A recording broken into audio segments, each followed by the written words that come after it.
जय हिंद साथियों, मैं विपिन लाल श्रीवास्तव आपके समक्ष एक दूसरा नया टॉपिक लेकर आया हूं जिसका नाम है एटमॉस्फेयर। देखिए, मैं छोटा छोटा टॉपिक इसलिए लेकर आ रहा हूं जाना पहचाना कि आपको समझने में कोई तकलीफ ना हो। और ये क्या होगा कि इसमें जो है इन छोटे छोटे टॉपिक में सभी पढ़े हैं, सभी लिखे हैं, लेकिन इसमें का जो फैक्ट है, जो छोटे छोटे चीज़ें जो छूट जाता है एग्जाम्स में, वही चीज़ आता है, अक्सर वही पूछता है, बच्चे उसमें थोड़ा लटपटा जाते हैं। तो उसी की दृष्टि से हम पहले छोटे छोटे टॉपिक लेकर आ रहे हैं आपको समझाने के लिए, समझने के लिए कि समझिए ये टॉपिक्स के बारे में क्या क्या इसके फैक्ट इंपॉर्टेंट है जो एग्जाम्स में आपको आ सकते हैं। तो आइए, जाना पहचाना टॉपिक है हम लोग का वायुमंडल, एटमॉस्फेयर। और जैसे ही एटमॉस्फेयर का नाम लेते हैं अपने दिमाग में ऐसा चीज़ आ जाता है कि कुछ तो है जो हमारे जो है धरातल के आजू बाजू में, आसपास में, वातावरण में मौजूद है। तो ध्यान रखेंगे कि हमारी जो धरती, हरी भरी सुंदर सी ग्रीन धरती, ये जो है एक गैसों के मोटे आवरण से चारों तरफ से क्या है, घिरी हुई है।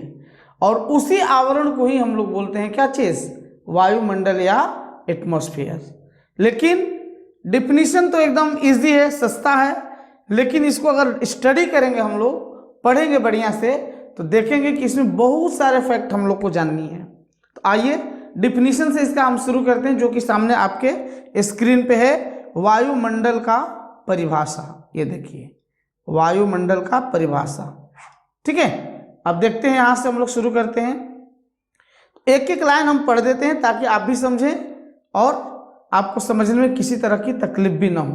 देखेंगे, पृथ्वी के चारों ओर लिपटा हुआ गैसों का विशाल आवरण जो पृथ्वी का अखंड भाग है, हमारी अर्थ का अखंड भाग है, जिसको हम लोग जो चारों तरफ से घेरे हुए, किसको, पृथ्वी को घेरे हुए है, उसी को हम लोग बोलते हैं वायुमंडल।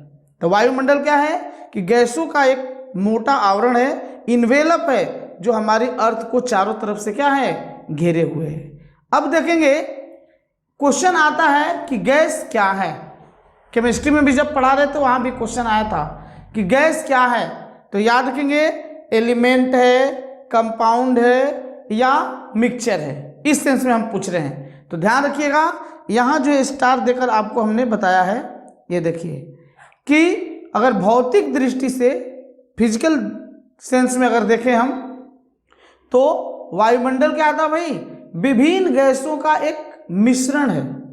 मीन्स इसमें तरह तरह की अनेक प्रकार की गैसें हैं और उनका मिश्रण है। और ध्यान रखेंगे, इसमें से कुछ गैसें हैं जो अस्थायी होती हैं, उनकी मात्रा जो है फिक्स है, लेकिन कुछ गैसें ऐसी होती हैं जिनकी मात्रा जो है घटते बढ़ती रहती है। इसीलिए इसको हम लोग क्या बोलते हैं, मिश्रण है। मीन्स एटमॉस्फेयर इज ये mixture of different types of gases, विभिन्न प्रकार की गैसों का क्या है, मिश्रण है। तो आइए अब देखते हैं, आगे की ओर बढ़ते हैं, ये देखेंगे। तो ऐसे तो हमारे वायुमंडल में बहुत प्रकार की गैसें हैं, लेकिन उनमें से जो इम्पोर्टेंट 10, टॉप 10 जो गैसेस हैं, उनके बारे में हम यहाँ चर्चा करेंगे। तो देखेंगे कि 10 प्रमुख गैस वायुमंडल के संगठन, मतलब बनावट में या संगठन के संदर्भ में जो महत्वपूर्ण भूमिका निभाते हैं, उनके बारे में देखते हैं। 10 गैस हैं। पहला देख रहे हैं नाइट्रोजन, जो कि बहुत ही वेरी वेरी इंपॉर्टेंट है। सभी लोग जानते हैं कि हमारे वायुमंडल में, एटमॉस्फेयर में सबसे अधिक गैस अगर पाई जाती है, वो कौन सी गैस है, तो नाइट्रोजन है। और ध्यान रखना भैया, नाइट्रोजन का परसेंटेज भी पूछता है, कितना, तो ध्यान रखेंगे 78% अप्रॉक्स, 78% जो है पाया जाता है नाइट्रोजन। लेकिन ये नाइट्रोजन जो है, तो जैसे निर्विच मीन प्यासी, जलविच मीन प्यासी, वही स्थिति है हमारी। पानी के बीच अगर मछली जो है प्यासी है तो ये तो गड़बड़ बात है। तो वैसा ही है, नाइट्रोजन का भंडार है हमारा वायुमंडल, जो है नाइट्रोजन का भंडार है, लेकिन वो नाइट्रोजन हमारे किसी काम का नहीं है। डायरेक्ट वे में देखें तो कोई काम का नहीं है, इनडायरेक्ट वे में इसका यूटिलाइजेशन है। और ध्यान रखेंगे, इनका यूटिलाइजेशन मेन रूप से कौन करते हैं, प्लांट करते हैं, पौधे करते हैं, जो कि पौधों के रूट्स में, खास करके जो दलहनी और तेलहनी पौधे होते हैं उनके रूट्स में पाए जाते हैं राइजोबियम नामक बैक्टीरिया।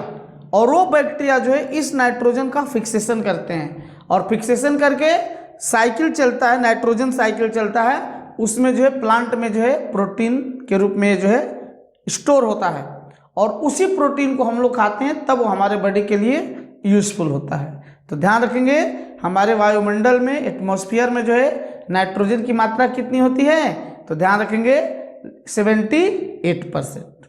दूसरा, अगर अधिक मात्रा में देखा जाए तो दूसरे नंबर की गैस कौन है, जिसको प्राणवायु भी हम लोग बोलते हैं, जीवनदायिनी, वो कौन है, ऑक्सीजन। और ध्यान रखेंगे ऑक्सीजन जो है ये हमारे एटमॉस्फेयर में कितना है, तो लगभग 20.99, या इसको हम लोग 21% भी बोल सकते हैं। देखिएगा यहाँ, ये हमारे जो है वायुमंडल में जो है ऑक्सीजन की मात्रा कितनी है, तो ध्यान रखेंगे 21%। सेकेंड लार्जेस्ट अमाउंट वाले, अधिक अमाउंट वाली जो गैस है वो है ऑक्सीजन। नेक्स्ट देखेंगे, बहुत इंपॉर्टेंट है, इस पे देखिए स्टार हमने लगाया है, और स्टार लगाने का कुछ रीजन होगा, इसलिए लगाए हैं कि हमारे वायुमंडल में कुछ जो है अक्रिय गैसें भी पाई जाती हैं, जैसे कि आर्गन है, आर्गन अक्रिय गैस है, नियोन अक्रिय गैस है। लेकिन एग्जाम में क्वेश्चन कैसा रहेगा कि हमारे वायुमंडल में वो कौन सी अक्रिय गैस है जिसकी मात्रा सबसे ज्यादा होती है, तो ध्यान रखेंगे दैट इज आर्गन। या ये भी पूछ सकता है कि हमारे वायुमंडल में, एटमॉस्फेयर में तीसरे नंबर पे सबसे अधिक पाई जाने वाली, परसेंटेज के हिसाब से सबसे अधिक पाई जाने वाली गैस कौन सी है, तो ध्यान रखेंगे आर्गन। ऊपर से याद रखिए, टॉप से नाइट्रोजन पहला रहेगा, सर्वाधिक है 78%, दूसरे नंबर पे आ जाएगा ऑक्सीजन 21%, और तीसरे नंबर पे आपका आएगा क्या चीज, आर्गन, जो कि अक्रिय गैस है। अक्रिय बोले तो इनर्ट गैस, जिसको नोबल गैस बोलते हैं, और नोबल गैस तो आप लोग केमिस्ट्री में पढ़े होंगे। नोबल या इनर्ट गैस किसको बोलते हैं, तो वैसी गैस, वैसे एलिमेंट जिनका जो है ऑक्टेट कंप्लीट होता है, पूरा होता है, वो किसी से रिएक्शन नहीं करेंगे, तो वैसे गैसों को, वैसे एलिमेंट को हम लोग बोलते हैं अक्रिय, इनर्ट बोलते हैं। तो अक्रिय गैस है। अब ध्यान रखिएगा कि एक क्वेश्चन और आता है कि हमारे वायुमंडल में वो कौन सी अक्रिय गैस है जो नहीं पाई जाती है, तो ध्यान रखेंगे वो उसका नाम में ही छुपा हुआ है, अरे मैं डॉन हूं, मैं तुम लोगों के साथ नहीं रहूंगा, तो ध्यान रखेंगे उसका नाम है रेडॉन। रेडॉन जो है हमारे वायुमंडल में नहीं पाया जाता है। बहुत इंपॉर्टेंट क्वेश्चन है, ध्यान रखिएगा, इसको भेजा में एकदम सेट कर लीजिए कि रेडॉन जो है हमारे जो है वायुमंडल में नहीं पाया जाता है। अगला, कार्बन डाइऑक्साइड। कार्बन डाइऑक्साइड भले हमारे लिए जो है गड़बड़ है, लेकिन ये पौधों के लिए बहुत ही यूजफुल है, जो कि पहला प्रीवियस हम वीडियो बनाए थे फोटोसिंथेसिस, उसमें आपको पढ़ाए हैं।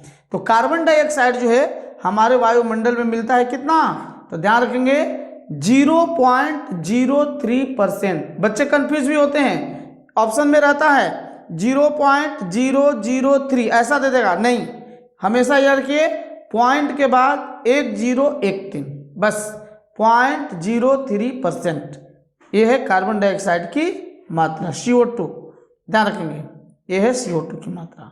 नेक्स्ट है हाइड्रोजन, हल्की गैस जिसको बोलते हैं, सबसे हल्की गैस है हाइड्रोजन, और हाइड्रोजन ये हमारे वायुमंडल में पाया जाता है, बहुत कम है, कितना 0.01। लेकिन ध्यान रखना भैया, ये तो हमारे एटमॉस्फेयर में इतनी मात्रा है, लेकिन दुनिया का एनर्जी का मेन सोर्स है जो है सन, ठीक है, सूर्य भगवान है, वहां पे आपको क्या है, उनके जो है नाभिक में हाइड्रोजन का भंडार सबसे ज्यादा है, ध्यान रखिएगा। और एक बड़ा ही इंपॉर्टेंट क्वेश्चन है जो कि अक्सर जो है एग्जाम में पूछता है और पूछेगा भी, कि हाइड्रोजन को क्या कहते हैं, भविष्य का ईंधन, फ्यूचर का फ्यूल कहा जाता है, किसको, हाइड्रोजन को। तो क्वेश्चन पूछेगा कि कौन सी गैस है जिसको जो है भविष्य का ईंधन कहा जाता है, तो हाइड्रोजन। लेकिन हमारे एटमॉस्फेयर में है कितना, 0.01, ये याद रखेंगे परसेंट। नेक्स्ट है नियोन। नियोन ये भी जो है इनर्ट गैस है, अक्रिय गैस है, इसकी मात्रा कितनी है, देखिए बहुत कम है, 0.0018, बहुत कम मात्रा है। तो नियोन गैस पाई जाती है 0.0018। आगे देखते हैं, अब है हीलियम। ये भी अक्रिय गैस है, इनर्ट गैस है हीलियम भी। और याद रखिएगा कि हीलियम जो है, इसके बारे में भी आपको हमने बताया होगा, कोई वीडियो में पढ़े होंगे तो, कि जो एरोप्लेन के जो चक्के होते हैं टायर, उस टायर में कौन सी गैस भरी जाती है, तो ध्यान रखिएगा हीलियम, जिसका सिंबल होता है He। लेकिन ये हमारे एटमॉस्फेयर में कितना पाया जाता है, तो इसकी मात्रा और भी कम है। देखिए 0.005, बहुत कम है। और नाइट्रोजन के बारे में थोड़ा सा पीछे में आ जा रहे हैं। नाइट्रोजन के बारे में जानिएगा कि आजकल जो है, जो 4 व्हीलर्स हो रहे हैं, उनके चक्के में जनरल गैस नहीं भरी जा रही है, वहां पे नाइट्रोजन लोग भर रहे हैं। क्यों? तो नाइट्रोजन जो है कूलिंग रखता है, चक्के को ठंडा ठंडा रखता है, ब्रस्ट होने का चांसेस कम रहेगा, तो इसलिए नाइट्रोजन गैस भरा जा रहा है। लेकिन ध्यान रखेंगे, एरोप्लेन में जो है उसके चक्के में कौन सी गैस भरी जाती है, तो हीलियम गैस भरी जाती है। नेक्स्ट, अगला ये देख रहे हैं क्रिप्टन। ये भी क्या है, अक्रिय गैस है। ये भी, इसकी मात्रा देख लीजिए थोड़ा। क्रिप्टन ये है 0.001, और भी कम हो गया। और सबसे कम देख लीजिए क्या है, जेनॉन। ये भी है इनर्ट गैस। और हमने बताया था कि इनर्ट गैस में जो है सबसे कम मात्रा जो है किसकी रहेगी, जेनॉन की। सबसे ज्यादा किसका है, आर्गन की। और जनरल अगर एयर में देखा जाए, सामान्य जो है गैस से देखा जाए, नाइट्रोजन सबसे ज्यादा है, और उसमें कार्बन डाइऑक्साइड, हाइड्रोजन जो है सबसे कम है। ठीक है। और लास्ट देखिए ओजोन। ये देखिएगा, बहुत बढ़िया क्वेश्चन है, इस पे हम आगे चर्चा भी करेंगे। O3 होता है इसका सिंबल, एटॉमिक फार्मूला इसका बोल सकते हैं, मोलिकुलर फार्मूला क्या है, O3 होता है। और ओजोन बहुत कम मात्रा में पाया जाता है। देख लीजिए कितना है, पॉइंट के बाद 2, 2, 4, 2, 6 शून्य के बाद 1 है, मीन्स 0.000001, 6 बार 0 1, तो इतना कम है ओजोन। लेकिन ओजोन हमारे लिए क्या है, तो जैसे इलाज में दवा को बोला जाता है रामबाण, तो हमारे रामबाण है भैया, हमको बचाने का काम करता है। लेकिन किससे बचाता है, ध्यान रखिएगा, आगे हम चर्चा करेंगे। लेकिन अगर आपके दिमाग में है तो सोच के रखिए, या कमेंट बॉक्स में जरूर लिख दीजिए तुरंत के तुरंत कि हाँ, इससे हमको बचाने का काम करता है ओजोन लेयर। तो ध्यान रखेंगे, ये प्रमुख 10 गैसें हैं जो हमारे एटमॉस्फेयर में पाई जाती हैं। नेक्स्ट, आगे की ओर बढ़ते हैं। ये देखेंगे, अब एक एक गैस के बारे में थोड़ा सा हम चर्चा करेंगे। नाइट्रोजन के बारे में सबसे ज्यादा थी नाइट्रोजन गैस, तो देखेंगे यह जैविक रूप से निष्क्रिय और भारी गैस है। और ध्यान रखेंगे, भारी गैस है, इसीलिए जो है क्या, वायुमंडल के जो है निचले लेयर में पाई जाती है। मतलब पढ़ेंगे उसको भी कि वायुमंडल को स्टडी के हिसाब से अलग अलग जो है स्फीयर में, परत में, लेयर में बांटा गया है। वो कौन कौन सा लेयर है आगे चर्चा करेंगे। पहले ये 10 गैसें हैं, इनके बारे में संक्षिप्त में हम लोग थोड़ा सा देख लेते हैं। तो नाइट्रोजन जो है वो जैविक रूप से निष्क्रिय गैस है। ठीक है, वो जो जलने में भी सहयोग नहीं करती है, डायरेक्ट रूप से हमारे यूज में भी नहीं है, और भारी गैस होती है, इसीलिए वायुमंडल के निचले सतह में जो है पाई जाती है। अब इसका चक्रण मतलब साइकिल, नाइट्रोजन साइकिल, वायुमंडल, मृदा मंडल मतलब मिट्टी, और जैव मंडल में सब में जो है अलग अलग होता है। इसका साइकिल जो है एटमॉस्फेयर में, मतलब हमारे हवा में अलग साइकिल चलता है। मिट्टी का जो लेयर है, स्थल मंडल है, उसमें अलग तरह से होगा। और जैव मंडल पूरे ब्रह्मांड के कह देते हैं, जल में या और भी थल में, नभ में, सब में अलग अलग इसका साइकिल चलता है। और हम चर्चा किए हैं, वही आगे देख लीजिए, आ गया राइजोबियम नामक बैक्टीरिया। ध्यान रखिएगा, यहाँ हमने टिक कर दिया। राइजोबियम नामक बैक्टीरिया जो है इस वायुमंडलीय नाइट्रोजन को क्या करता है, फिक्सेशन करता है। प्लांट के रूट्स में फिक्सेशन का काम करता है। और फिक्सेशन किस रूप में करता है, नाइट्रेट के रूप में। और वही नाइट्रेट जो है कन्वर्ट होता है किसमें, फिर नाइट्राइट, फिर यूरिया, है ना, प्रोटीन, एंड देन हमारे बॉडी वगैरह में यूरिया में कन्वर्ट होता है। फिर वो बाहर निकलता है बॉडी वगैरह से, फिर वो जो है नाइट्रोजन साइकिल इस तरह से चलते रहता है। अब ध्यान रखेंगे, इसी नाइट्रोजन का एक कंपाउंड है नाइट्रिक एसिड, और नाइट्रिक एसिड का फॉर्मूला आप लोग जानते होंगे, हम लिख भी दे रहे हैं, HNO3, ये होता है नाइट्रिक एसिड। ये नाइट्रिक एसिड नाइट्रोजन का ही ऑक्साइड है नाइट्रिक एसिड, ये जो है अम्ल वर्षा के लिए रिस्पॉन्सिबल है, उत्तरदायी है, एसिडिक रेन। और आप लोग जानते हैं एसिडिक रेन होता है, ठीक है, किसके कारण? तो जितने हम लोग पॉल्यूशन फैला रहे हैं उसमें जो है सल्फर डाइऑक्साइड, ठीक है, नाइट्रोजन ऑक्साइड, ये सब निकल रहे हैं जो कि हमारे एयर में मिक्सअप हो रहे हैं और हमारे एटमॉस्फेयर में, आगे पढ़ाएंगे आपको, जलवाष्प की मात्रा है, वाटर की मात्रा है, उससे जो है रिएक्शन करते हैं और रिएक्शन के फलस्वरूप नाइट्रिक एसिड सल्फ्यूरिक एसिड बनाते हैं और वही जो है बारिश के रूप में जो है ऊपर से क्या होते हैं, गिरते हैं। तो इस तरह से जो है एसिड के रूप में वर्षा का होना, उसको हम लोग बोलते हैं क्या चीज? एसिडिक रेन, एसिडिक रेन बोलते हैं इसको। अब देखेंगे नेक्स्ट है ऑक्सीजन, और देखिए पहले ही हमने लिखा है आपको, यह जो है प्राणदायिनी गैस है, मीन्स इसके बिना जीवन नहीं है, जल नहीं तो जीवन नहीं, तो वैसे ही ऑक्सीजन नहीं तो जीवन नहीं, बिना ऑक्सीजन के हम चंद सेकंड भी जी नहीं पाएंगे, इसीलिए इसको हमने लिखा है क्या? प्राणदायिनी गैस है। और कोरोना काल में आपको याद होगा लोग जो है ऑक्सीजन के लिए कितना मारामारी हो रहा था, ठीक है, तो ये ऑक्सीजन है, ऑक्सीजन के बिना जीवन पॉसिबल नहीं है। तो देखेंगे इस भारी गैस का संघनन वायुमंडल के निचले भाग में है, सही बात है, जैसे नाइट्रोजन था उसी तरह से ऑक्सीजन भी भारी गैस है, इसीलिए जो है हमारे एटमॉस्फेयर के निचले लेवल में है, लेयर में है, और उसी से हम लोग सांस वगैरह लेते हैं। और पढ़े होंगे आप लोग कि जैसे जैसे हम अर्थ सरफेस से ऊपर की ओर बढ़ते जाएंगे ऑक्सीजन की मात्रा क्या होती जाती है? कम होती जाती है, और जैसे ऊपर पर्वत वगैरह पे चढ़ते हम लोग तो सांस लेने में अपने को तकलीफ होती है। वो रीजन क्या है भाई? ऑक्सीजन की मात्रा कम होने के चलते। तो ध्यान रखिएगा कि वायुमंडल के निचले हिस्से में ही ये पाई जाती है भारी गैस होने के चलते ऑक्सीजन भी। और ऑक्सीजन का तो फॉर्मूला आप जानते हैं, अब बड़े हो चुके हैं, छोटे नहीं हैं, O2, ठीक है। आइए अब अगला जो है कार्बन डाइऑक्साइड है, और कार्बन डाइऑक्साइड CO2 जहरीली गैस है, इसी का भाई है कार्बन मोनोऑक्साइड, वो और खतरनाक है। तो ध्यान रखिएगा कार्बन डाइऑक्साइड हमारे लिए खतरनाक है, लेकिन पौधों के लिए रामबाण है, वो जीवन है। जैसे हमारे लिए ऑक्सीजन जीवन है, उसी तरह से पौधों के लिए कार्बन डाइऑक्साइड जीवन है। अगर कार्बन डाइऑक्साइड नहीं है तो प्लांट अपना भोजन नहीं बना सकते। तो ध्यान रखेंगे हरे पौधे जो है कार्बन डाइऑक्साइड से ही क्या करते हैं? ग्लूकोज और कार्बोहाइड्रेट का निर्माण करते हैं।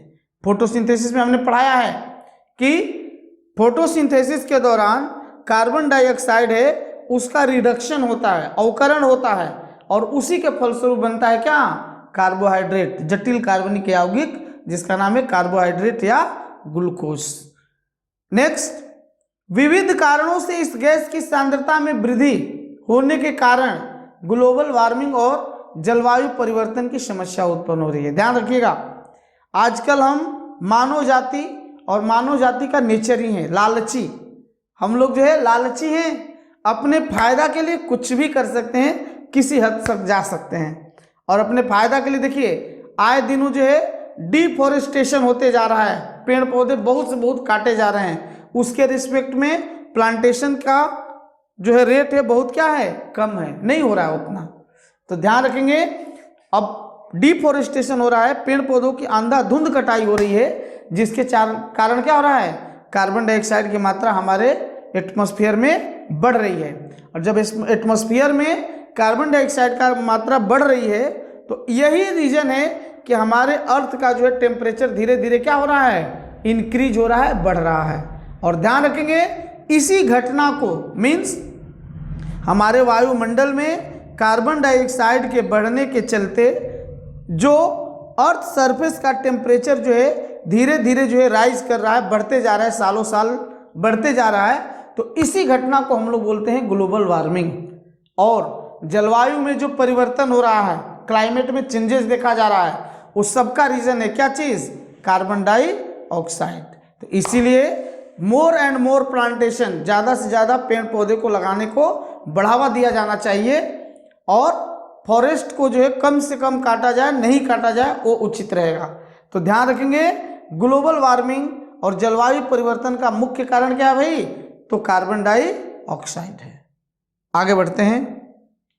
नेक्स्ट ओजोन, सुपर, ध्यान रखिएगा, इसके बारे में ध्यान रखना है। और हम जान रहे हैं कि हमेशा बताए हैं कि each and every coins have two faces. हर चीज, आदमी भी है तो उसमें दोनों कैरेक्टर है, पॉजिटिव चीज भी है उसमें, निगेटिव चीज है। गांधी जी, बापू महात्मा गांधी देश के राष्ट्रपिता, लेकिन वो जो है आज़ादी के 6 माह भी नहीं देख पाए, उनको गोली मार दी गई। उसके पीछे भी तो कुछ रीजन होगा। मान लीजिए हम लोग देखते हैं उनके पॉजिटिव साइड को, हो सकता है वो बंदा ने जिसने नाथूराम गोडसे ने उनको गोली मारा होगा, वो उनमें निगेटिव चीज़ें देखा होगा और उसके दिमाग सरक गए, उन्होंने गोली मार दिया। तो कहने का अर्थ है कि हर चीज़ में प्लस माइनस है। तो सूर्य भगवान दुनिया का ऊर्जा का सोर्स है, सही बात है, इसमें कोई दो मत नहीं है, कोई एक पॉइंट भी नहीं कट कर सकता आदमी कि ऊर्जा का स्रोत जो है सूर्य भगवान नहीं है। अब ध्यान रखेंगे, तब क्वेश्चन है कि सूर्य भगवान से जो निकलती है किरणें, उनको कैटेगराइज किया गया है 3 भाग में। अवरक्त प्रकाश, विजिबल जिसको हम दृश्य बोलते हैं, देख सकते हैं, और एक होता है अल्ट्रा वायलेट। तो अल्ट्रा वायलेट रे के बारे में यहाँ से हम देखेंगे, डिस्कस करेंगे। वो अल्ट्रा वायलेट रेज जिसको हम लोग पराबैंगनी किरणें कहते हैं, वो पराबैंगनी किरणें अगर सूर्य से लगातार अगर हमारे पृथ्वी तक आए, कोई रुकावट अगर बीच में नहीं हो, तो समझते हैं इस जो है धरती का टेम्परेचर, तो कार्बन डाइऑक्साइड बढ़ा ही रहा है, वो जो इतना टेम्परेचर बढ़ा देगा कि यहाँ चंद मिनट रहना मुश्किल हो जाएगा। और इसके साथ साथ ध्यान रखिएगा कि एक क्वेश्चन देगा आपको कि यदि अल्ट्रा वायलेट रेस पृथ्वी तक पहुंचेंगे तो उसका क्या इफेक्ट होगा। तो ध्यान रखेंगे, त्वचा संबंधी, स्किन से संबंधित जो कैंसर होता है वो जो है उस ज़्यादा मात्रा में हो जाएगा, मतलब त्वचीय कैंसर होने की संभावना ज़्यादा बढ़ जाएगी और यहाँ पे रहना भी मुश्किल हो जाएगा। और ध्यान रखेंगे इसमें बहुत सारे चीज़ पढ़ेंगे, लेकिन पहले हम समझा दे रहे हैं, इसके बाद इसको जो लिखा है यहाँ पे उसको हम लोग चर्चा करेंगे। तो ओजोन लेयर ध्यान रखिएगा, तो ओजोन का फॉर्मूला क्या होता है? O3 ऊपर हमने चर्चा किया था, O3 ऑक्सीजन के इसमें 3 जो है एटम रहते हैं। अब थोड़ा ध्यान रखेंगे कि ओजोन लेयर जो है वो पोपटलाल की छतरी के तरह काम करता है, छाता के तरह काम करता है। कैसे भाई? तो ऊपर से जो अल्ट्रा वायलेट रेज पराबैंगनी किरणें आती हैं उसको क्या करता है? रुक भैया, नीचे जो है भगवान के बंदे हैं उनको डिस्टर्ब मत करना, वो रोकने का काम करता है। मीन्स जो सन से जो है अल्ट्रा वायलेट रेज आती है उसको मैक्सिमम पार्ट को ऑब्जर्व कर लेता है और बाकी को रिफ्लेक्ट भी कर देता है। अब क्या होता है भाई कि अगर वो ओजोन लेयर न रहे तो क्या होगा? तो ओजोन लेयर न रहे तो अल्ट्रा वायलेट रेज सीधे क्या होंगी? पृथ्वी तक आएंगी और जो हमने बताया वही घटना होगी, त्वचीय कैंसर जैसी बीमारियां पैदा होने लगेंगी। और ध्यान रखेंगे, अब क्वेश्चन है कि ओजोन लेयर की मोटाई को मापने की इकाई क्या होती है, यूनिट क्या होती है? आगे आएगा, उसको बोलते हैं डॉप्सन। याद करके रखना इस माइंड में कि ओजोन लेयर जो होता है उसकी मोटाई मापने की इकाई होती है, यूनिट होती है, जिसको बोलते हैं क्या चीज? तो ध्यान रखेंगे उसको हम लोग बोलते हैं डॉप्सन। अब आइए देखते हैं, अब आगे आगे बढ़ रहे हैं हम लोग, अब लाइन बाय लाइन समझाने का कोशिश कर रहे हैं आपको। देखेंगे पहला सेंटेंस देखिए, वायुमंडल के अति अल्प मात्रा में पाए जाने वाले ओजोन का सर्वाधिक सांद्रण 20 से 25 किलोमीटर की ऊंचाई पर है। मीन्स पृथ्वी से 20 से 25 किलोमीटर की ऊंचाई जो है, आगे हम बताएंगे आपको लेयर डिवाइड किया गया किस लेयर में है ये, ठीक है। तो 20 से 25 किलोमीटर की ऊंचाई पे इसकी सांद्रता पाई जाती है, ये पाया जाता है क्या चीज? Ozone layer. अब क्वेश्चन है, ओजोन सूर्य से आने वाली घातक पराबैंगनी किरणें, देखिएगा ब्रैकेट में लिखा है यूवी, यूवी बोले तो अल्ट्रा वायलेट रेज, इनको जो है रोकने का काम करता है, ऑब्जर्व कर लेता है और मैक्सिमम को क्या करता है? रिफ्लेक्ट भी कर देता है। अब देख लीजिए, हाँ ये देखिए, अब हमने बोला था कि मानव जाति जो है लालची है, अपने लालच के लिए कुछ भी कर सकता है, किसी हद तक जा सकता है। तो ध्यान रखिएगा, आजकल हम लोग ठंडा ठंडा पानी पीने के लिए फ्रिज का यूज़ करते हैं, ठीक है। इसी तरह से और भी चीज़ें यूज करते हैं जिसमें जो है उसके यूज से जो है केमिकल जो उसमें यूज होते हैं, जैसे फ्रियोन होता है, ये सब चीज़ें यूज होते हैं। तो उससे निकलने वाली जो गैस होती है वो क्या होती है, CFC। उसको हम लोग क्या बोलते हैं, क्लोरोफ्लोरोकार्बन। ये देखिएगा CFC, इसका पूरा नाम भी एग्जाम में पूछता है कि CFC का पूरा नाम क्या होता है, क्लोरोफ्लोरोकार्बन। तो आइए, ये क्लोरोफ्लोरोकार्बन क्या है भाई, तो ये क्या करता है कि ओजोन लेयर को जो है अपघटित करने का काम करता है, अपक्षयित करता है। ये मीन्स डिस्ट्रॉय करने का काम करता है। निकलता है कहाँ से, तो जो हम रेफ्रिजरेटर यूज करते हैं और कॉस्मेटिक्स यूज करते हैं, इन सारी चीज़ों से CFC निकलता है, जो कि क्या करता है, ओजोन लेयर को अपघटित करता है। और ध्यान रखिएगा, ओजोन लेयर को जो है सुरक्षित रखने के लिए, बचाने के लिए वर्ल्ड लेवल पे एक जो है आयोजन किया जाता है, ठीक है। और उसके बारे में आगे चर्चा रहेगी, वो माइंड में आप सोच के रखिए, ठीक है। तो आइए देखेंगे, नेक्स्ट आगे बढ़ते हैं। इसको देखिए रेड से लिखे हुए हैं, इसके पीछे कुछ रीजन होगा रेड से लिखने का। देखिए, गैसों में नाइट्रोजन, ऑक्सीजन, कार्बन डाइऑक्साइड आदि ये सब क्या है, भारी गैसें हैं। और भारी गैस होने के चलते एटमॉस्फेयर के, धरती के जो है नज़दीकी वाले नियरेस्ट लेयर में जो है इनकी सांद्रता क्या होती है, सर्वाधिक होती है, सबसे ज़्यादा होती है। अब देखिए, बाकी शेष जो है सभी गैसें जो है वो हल्की गैसें होती हैं और वायुमंडल के क्या, ऊपरी लेयर में पाई जाती हैं। तो ये इंपॉर्टेंट है, 3 मेन रूप से जानिएगा, नाइट्रोजन, ऑक्सीजन और कार्बन डाइऑक्साइड, ये जो है क्या है, मेन रूप से जो है हेवी है, भारी गैस है, और बाकी सभी जो है हल्के गैस हैं। तो हमेशा याद रखिएगा, हल्का चीज़ नीचे रहता है, हल्का चीज़ जो है ऊपर रहता है और भारी चीज़ नीचे रहता है। नेक्स्ट अब देख लेंगे, कार्बन डाइऑक्साइड एवं ओजोन अस्थायी गैसें हैं। कार्बन डाइऑक्साइड हो गया, ओजोन हो गया, इनकी मात्रा घट बढ़ होती है, इसीलिए इनको बोला गया क्या, अस्थायी, टेम्पररी हैं। जबकि नाइट्रोजन, ये देख लीजिए, ये नाइट्रोजन, ऑक्सीजन, हाइड्रोजन और नियोन, ये सब क्या होते हैं, ये सभी अस्थाई, बोले तो क्या, परमानेंट गैसें हैं।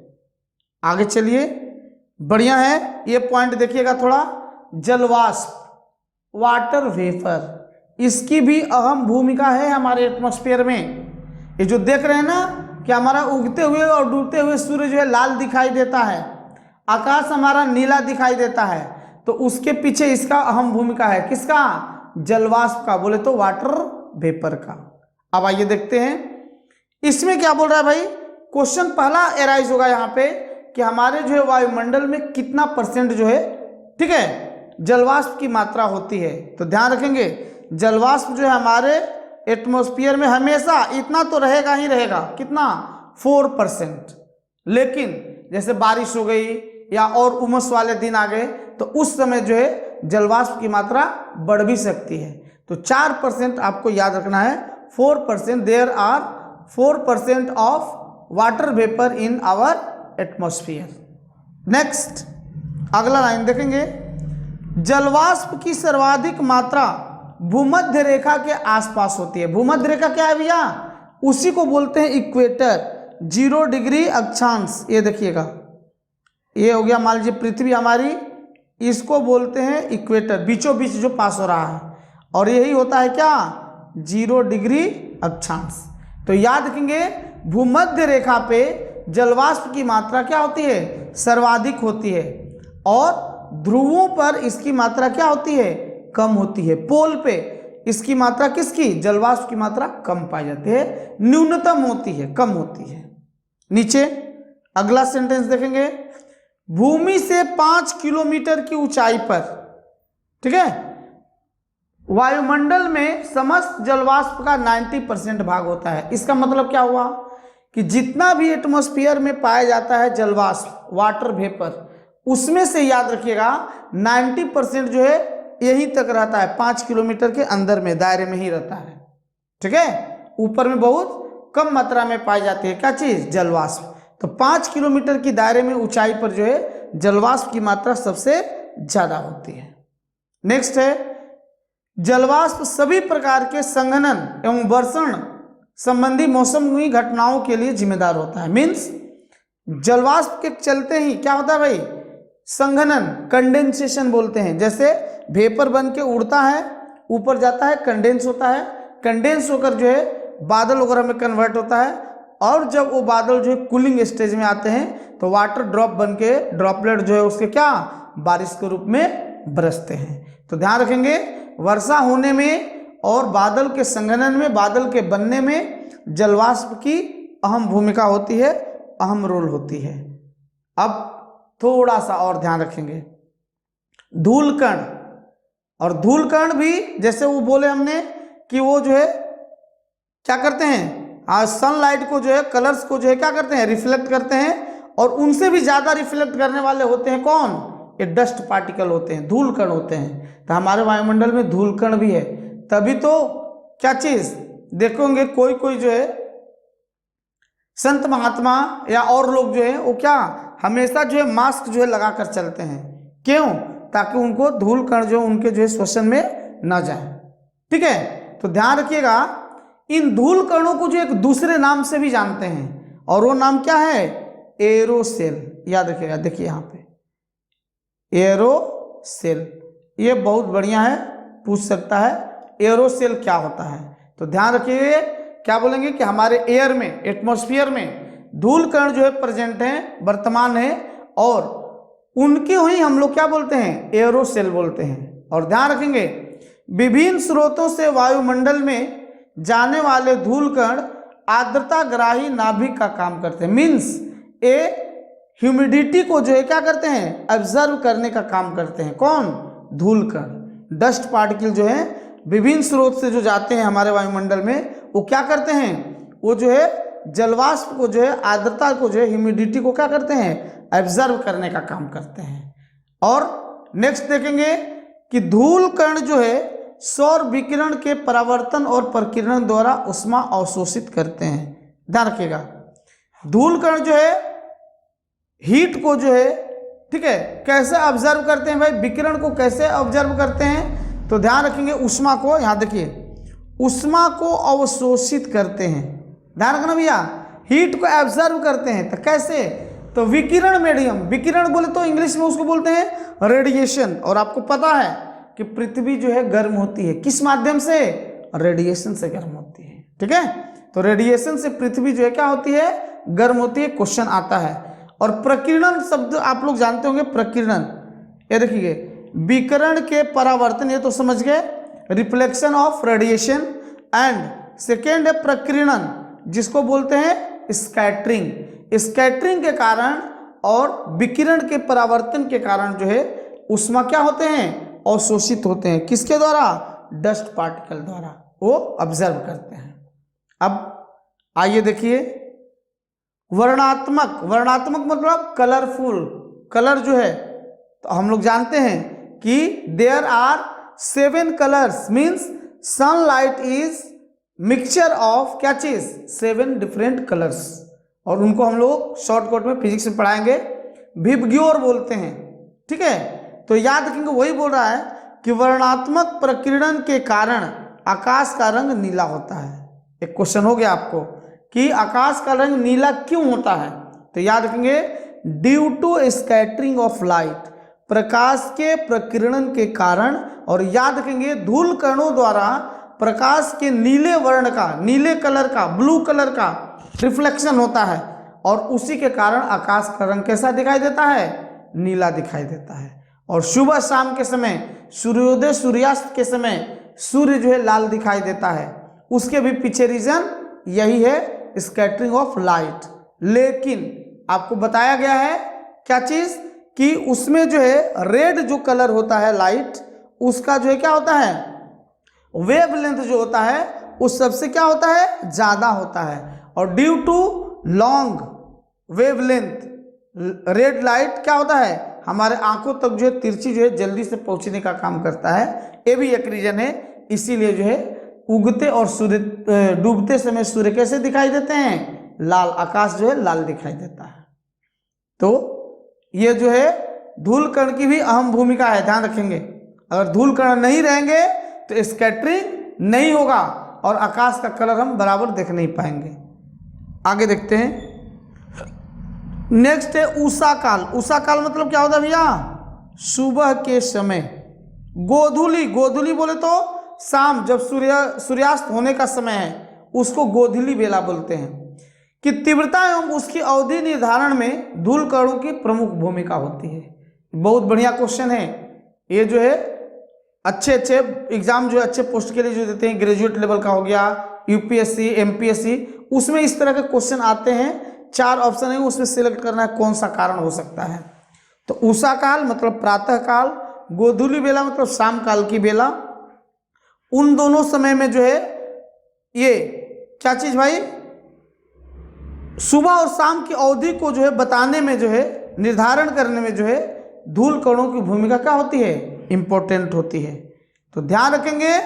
अब जो है हम इस जो है वीडियो को यहीं पे शॉर्ट करते हैं। अब इसके आगे हम लोग पढ़ेंगे कि जो हमारे एटमॉस्फेयर है उसको स्टडी के लिए वैज्ञानिकों ने क्या किया है? अलग अलग पार्ट में बांटा है, जिनको हम लोग क्षोभ मंडल, समताप मंडल, मध्य मंडल, आयन मंडल, ठीक है, बहिर्मंडल, इन नामों से जानते हैं। उसमें भी बहुत सारे फैक्ट हैं, उनके बारे में हम लोग स्टडी करेंगे। ठीक है, तो आज की सेवा यहीं तक रखते हैं। धन्यवाद। धन्यवाद तो देते हैं, लेकिन इसके साथ साथ आपसे एक आग्रह भी कर रहे हैं कि यदि आप इस चैनल पर नए हैं तो इस चैनल को सब्सक्राइब जरूर कीजिए, लाइक भी कीजिए, ताकि हम लोगों का मनोभाव बढ़ता रहे और हम लोग अच्छे से अच्छे चीज़ आपके सामने जो है लाएं, और हमारे भी इच्छा जो है, उत्सुकता जो है बढ़ती रहे, ताकि हम आपको बहुत सारे फैक्ट, अभी बहुत खजाना है, उन सबको आपके लिए हम प्रेजेंट करेंगे। चलिए, धन्यवाद। अगले वीडियो में मिलते हैं।